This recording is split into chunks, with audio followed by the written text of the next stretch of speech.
On New Year's Eve 2010, we had planned an early dinner with my mother and our youngest daughter, at age 12, the only one of the children without late night plans of her own.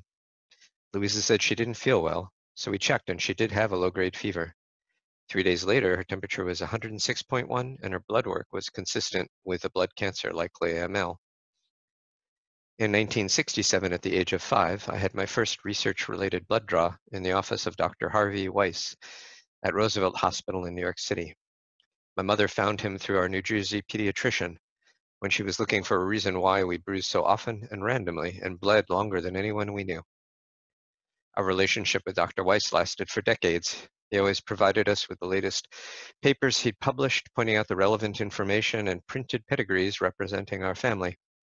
We saw him 4 or so times a year and learned to enjoy an afternoon of museums, restaurants, and Broadway shows at easy-to-digest 1970s prices after a morning blood draw.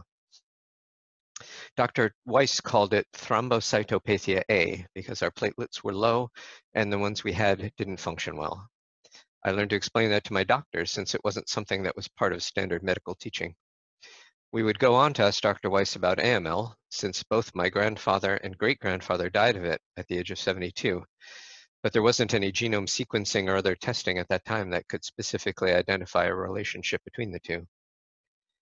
My wife and I had been living in Seattle since 1990 and hadn't been to see Dr. Weiss since then, but I got a call from him one day asking if it was okay for him to give our names to a doctor at the University of Washington Medical Center, a research geneticist, Dr. Marshall Horvitz, who was looking at a connection between bleeding like ours and AML.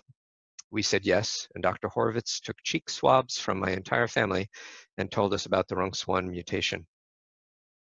About a year after Dr. Horvitz and his team published their research, my 19-year-old cousin was diagnosed with AML and was transplanted at the Fred Hutch Cancer Center and UW Medical Center because his East Coast Cancer Center did not want to transplant him while he still had some active AML in his marrow. The research in Seattle's had experience with things like this and were comfortable with the transplant. My cousin is now a married father and thriving. My daughter's treatment also went well. She is now 22 and a recent college graduate. She had secondary thyroid cancer in her junior year and finds it ironic that her scar from that easy cancer is much more noticeable than the pencil point scar from her Hickman catheter. 2 years after Louisa's diagnosis, we are still trying to sort out how to track her older sisters so we could catch any cancer early. Our oncologists at Children's settled on having at least a baseline bone marrow for both of them.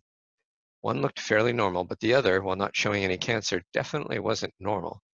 Since we didn't know what non-cancerous RUNX1 mutated bone marrow looked like, we decided to add me to the baseline study.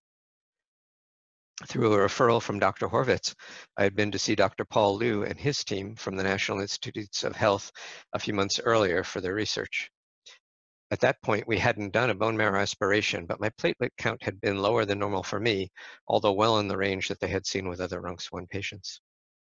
My baseline marrow showed that I had already developed MDS in about 20% of the marrow.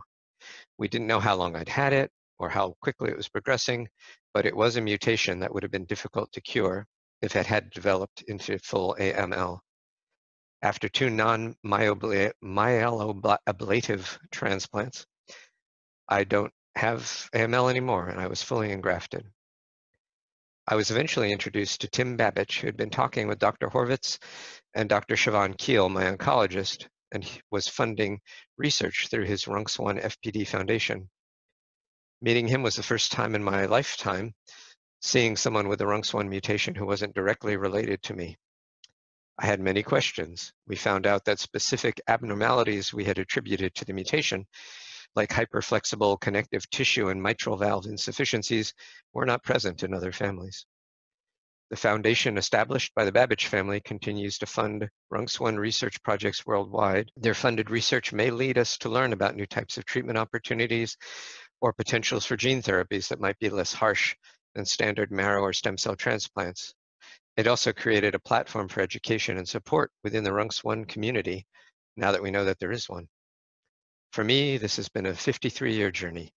Of all the things I inherited from my mother, an interest in and willingness to participate in research has so far proved stronger than any disease.